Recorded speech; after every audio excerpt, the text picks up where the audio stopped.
ఆదిలాబాద్ జిల్లా ఉట్నూరులో ఉద్యోగం పేరుతో నిరుద్యోగుల నుంచి డబ్బులు వసూలు చేసి ఓ ఫైనాన్స్ సంస్థ నిర్వాహకుడు పరారయ్యాడు. 164 మంది నిరుద్యోగుల నుంచి ఒక్కొక్కరి దగ్గర 20,000 రూపాయలు వసూలు చేసి పారిపోయాడు నిర్వాహకుడు జాడే కృష్ణ. నిందితుడిపై చర్యలు తీసుకోవాలంటున్న బాధితులతో మరిన్ని డీటెయిల్స్ అంజయ్య అందిస్తారు. జిల్లాలో డిజిటల్ మైక్రో ఫైనాన్స్ నిరుద్యోగులకి కుచ్చుటోబెట్టింది. ప్రధానంగా 1,000 రూపాయలు నిరుద్యోగుల నుంచి వసూలు చేసి ఉద్యోగాలు ఇస్తామని చెప్పింది. అదేవిధంగా ఏదైతే నిరుద్యోగులకు ఉద్యోగాలు ఇస్తామని చెప్పిన సంస్థ బోర్డు దింపేసింది. దాంతో బాధితులందరూ కూడా ఎస్పీ కార్యాలయానికి చేరుకున్నారు. అదేవిధంగా ఎవరైతే నష్టపోయిన బాధితుల్లో మహిళలు ఉన్నారు, అదేవిధంగా యువకులు ఉన్నారు, వారంతా తీవ్రమైన ఆవేదన వ్యక్తం చేస్తున్నారు. అక్కడ ప్రధానంగా ఎస్పీకి తమ గోడును వెళ్ళబోసుకొని ఏదైతే డబ్బులు ఇచ్చామో ఆ డబ్బులు తిరిగి ఇప్పించాలంటూ ఇక్కడ ఒక ఆందోళన వ్యక్తం చేస్తున్నారు. అయితే ఏం జరిగింది, ఎంత ఇచ్చారనే అంశంపై మనతో మాట్లాడడానికి బాధితులు ఉన్నారు. మేడం, ఎంత డబ్బులు ఇచ్చారు, ఎందుకోసం ఇచ్చారు? ప్రహ్లాద్ సార్ ఉండే. ఆ సారు మీరు తీసుకొని రండి అమ్మ, మీకు జాబ్ ఇప్పిస్తాం, దీంట్లో ఏం లేదు, ఇట్లా ఏం మోసం లేదు, ఏం లేదు, నేను దానికి గ్యారంటీ ఇస్తాను అంటేనే అందరం తీసుకొచ్చి ఇచ్చినాం సార్. అంటే ఫోన్పే చేయలేదు, హ్యాండ్ క్యాష్ ఇచ్చేసినాం, నెట్ క్యాష్ ఇచ్చేసినాం. సరే అమ్మ, మరి మీరు కట్టిండ్రు కదా, రేపు రండి ఎల్లుండి రండి అనుకుంటే ఇట్లా మాకు 4 రోజులు దింపిండ్రు. 4 రోజులు దింపిన తర్వాత ఒకరోజు మళ్ళీ మీటింగ్ పెట్టిండ్రు. అందరికీ ఈ టైంకి అక్కడ పంచవటి హోటల్లో మీటింగ్ ఉంటుంది, మీరు అందరూ రండి అని చెప్పిండ్రు. అందరం వచ్చిన తర్వాత అక్కడ మీటింగ్ తీసుకున్నాం. మీటింగ్ గురించి ఏం లేదు సార్.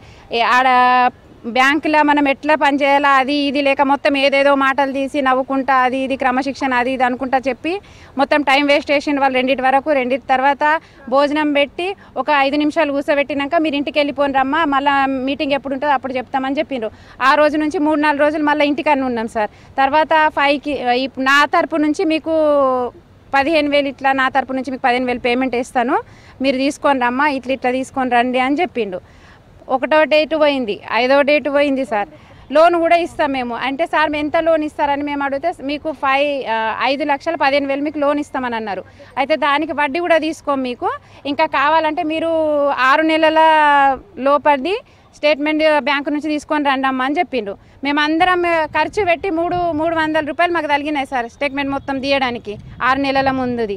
అయితే తీసుకొచ్చినాక 2 ఫోటోలు మళ్ళా ప్లస్ అవి మొత్తం నింపి వాళ్ళు చెప్పిండ్రు. సరే అమ్మ, మీకు ఇవి ఉండని అని మీ తర్వాత 5వ డేట్కి మీ పేమెంటు ప్లస్ ఈ లోను పైసలు కూడా మీ దాంట్లో పడతాయని చెప్పిండ్రు. అప్పటి నుంచి మేము సరే వస్తాయి కదా అనుకుంటా 5-6 డేట్ దాకా చూసినాం. జాబ్ ఇచ్చేసిండు వాళ్ళకు, కానీ పేమెంట్ ఇవ్వలేదు. ఓన్లీ అంటే ఆ నమ్మకం రావాలన్నాము, మరి ఏమో తెలియదు. ఇట్లా చేసినాక మళ్ళీ నిన్ననేమో పోయినాం, నిన్న పోతే పేమెంట్ అవుతుంది అని చెప్పిండ్రు. ఇప్పుడు ఏమంటున్నారు, మీకు డబ్బులు ఇస్తామని చెప్తున్నారా, ఏమని చెప్తున్నారు? ఏం లేదు కదా సార్, అతను డబ్బులు లేదు, అతను ఫోనే స్విచ్ ఆఫ్ ఉన్నది. మేము ఫోన్ చేసి అలసిపోయినాం కదా, ఫోనే లేదు అతనిది. ఇప్పుడు ఆ డబ్బులు ఎక్కడి నుంచి తీసుకొచ్చిండ్రు? ఇంట్లో మీరు ఏదైతే ప్రైవేట్ టీచర్ గా పనిచేసే వాళ్ళు ఎక్కడి నుంచి తీసుకొచ్చారు?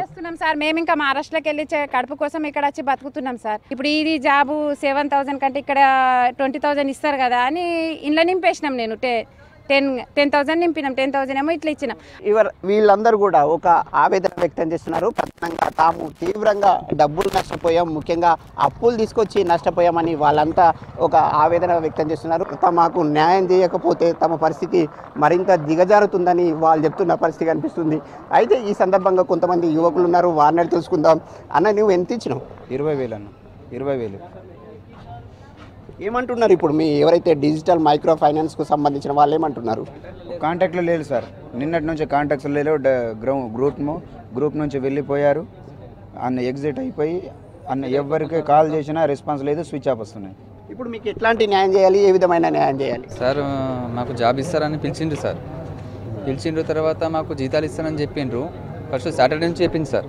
సాటర్డే నుంచి చెప్పిన తర్వాత సండే అయినా హాలిడే అని చెప్పేసిండు. మండే వస్తుంటే సార్ బిజీ ఉన్నాడని చెప్పేసిండు. బిజీ అని చెప్పిన తర్వాత మళ్ళీ మండే నుంచి ట్యూస్డే వచ్చింది. మోసం చేసిన అతనికి ఎట్లయినా చేసి తీసుకొని రావాలి సార్.